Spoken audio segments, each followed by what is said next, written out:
ভুল, টোটালি ভুল। আমি বলছি তোকে, ওই ভদ্রমহিলা আমার সব সিমটমসগুলো শুনে ধরেই নিয়েছিলেন যে আমি প্রেগনেন্ট। উনি অন্য কোনো টেস্ট করালেনই না, অথচ আমি তোকে বলছি ওই রিপোর্টটা যে ভুল সেটা আমি নিশ্চিতভাবে তোকে বলতে পারি স্রোত। তুই যখন ভুল বলছিস তার মানে এটাই সত্যি। আমি কোনোভাবেই এখন প্রেগনেন্ট হতে পারি না স্রোত। দেখ, তুই আমার ছোট বোন, তোকে এর থেকে বেশি আমি কিভাবে বোঝাবো বলতো? আমি দেখ দিদিভাই, আমি যে তোর বোন এখন এটা মাথায় রাখিস না।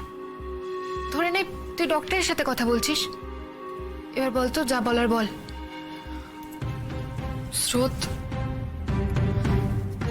স্রোত, আমার আর অনির্বাণের মধ্যে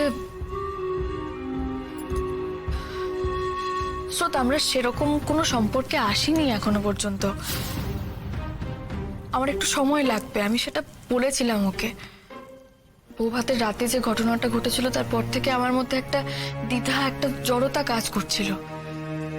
সেটা আমি ওকে জানিয়েছিলাম, আমি সময় চেয়েছিলাম। ও মেনেও নিয়েছিল, জোরও করেনি আমাকে। বুঝেছি, কিন্তু রিপোর্টটা নিয়ে কোনো আলোচনা হয়নি? মানে তুই তো ডক্টরকে বলেছিলি যে তোর আর অনির্বাণদার মধ্যে এখন বাচ্চা আসতে পারে না? না তো, আমি ওনাকে এত কিছু বলতেই পারিনি।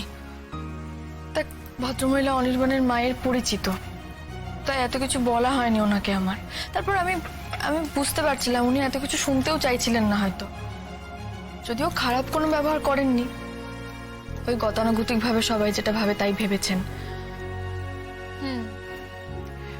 আসলে রিপোর্টটা পজিটিভ পেয়ে উনি প্রেগন্যান্সির পরবর্তী অবজারভেশন শুরু করে দিয়েছেন, অন্য দিকটার ভেবেই দেখেননি। আমার আচ্ছা স্রোত, আমি জানি তুই এখনো ডাক্তার হোসনি, কিন্তু এরকমটা হয় কখনো শুনেছিস? হ্যাঁ শুনেছি, শুনেছি তো বটেই।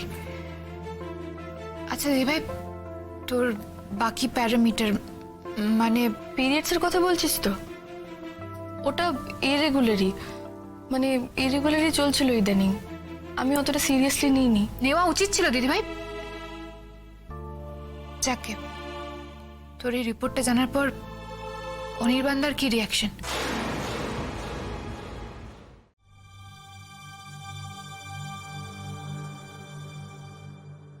অনিদা যাই বলে থাক, সেটা যে বিশ্বাসযোগ্য নয় সেটা আমি জানি। একটা মিথ্যে সন্দেহের বশে ও রাইকে কষ্ট দিচ্ছে আর নিজেও যন্ত্রণা পাচ্ছে। কেন যে বারবার ও রাইকে ভুল বোঝে না, কিন্তু অনিদাকে নিয়ে এই মুহূর্তে ভাবার সময়টা নয়। আমার সত্যি চিন্তা হচ্ছে রাইয়ের জন্য। ওরা কি রাইকে আর অন্য কোনো ডক্টরের কাছে নিয়ে যাচ্ছে? আমি বলছি ওর ট্রিটমেন্টের দরকার। আমি ওর ট্রিটমেন্ট করাবো না, ওকে বাড়ি থেকে বের করে দেবো, সেটা আমি বুঝবো। তোর অ্যাডভাইস নিতে আসিনি আমি এখানে।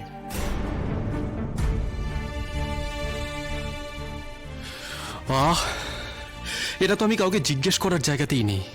আই এম শিওর টেনশন করবে বলে রাই ওর বাপের বাড়িতে কাউকে কিচ্ছু জানায়নি। তাহলে এই মুহূর্তে কে পাশে আছে ওর? কে ওকে বোঝাচ্ছে যে ওর তাড়াতাড়ি অন্য কোনো ডাক্তারের সাথে কথা বলা দরকার?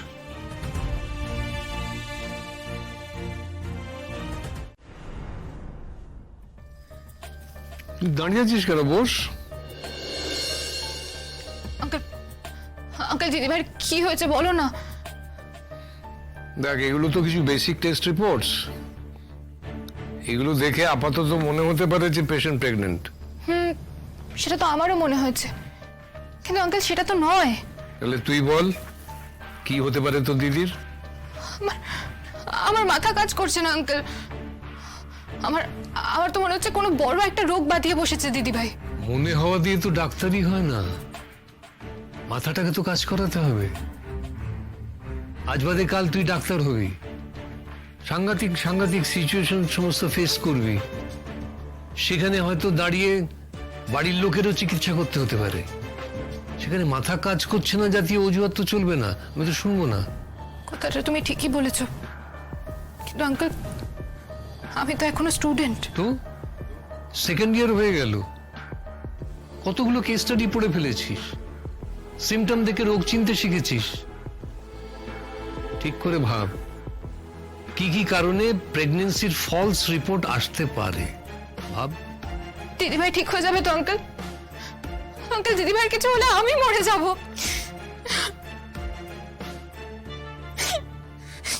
এই কান্নাটা আমি কিন্তু তোমার কাছে এক্সপেক্ট করি না। কি এত ভীতু, এত দুর্বল? আঙ্কেল আঙ্কেল তুমি ওকে যা খুশি বলো, শুধু প্লিজ বলো দিদি ভাইয়ের কি হয়েছে। আমি আমি কিছু বুঝতে পারছি না, বলো না কি হয়েছে দিদি ভাইয়ের। দিদি ভাই ঠিক হয়ে যাবে তো? সেটা তো তোর উপর নির্ভর করছে। তোর দিদিকে সুস্থ করতে তুই কি কি করছিস? আচ্ছা বলতো, প্রেগন্যান্সির ফলস রিপোর্ট কি কি কারণে হতে পারে? আমি কিন্তু এখন শুধু আঙ্কেল নই, তোর টিচারও বটে। Phantom HCG, very good, very good. কিন্তু কেন, সেগুলো কেন? Ovarian cyst, abscess. রাইট। এর মধ্যে কোনটা চোখের জল ফেলার মতো হলো? স্রোত, শক্ত হও। এবার কিন্তু আমি তোমাকে বকুনি দেব। আঙ্কেল ওভারিয়ান ক্যান্সারেও তো এই সব সিমটমস দেখা যায়। সেটা যদি হয়ে থাকে, কাঁদলে সেরে যাবে তো?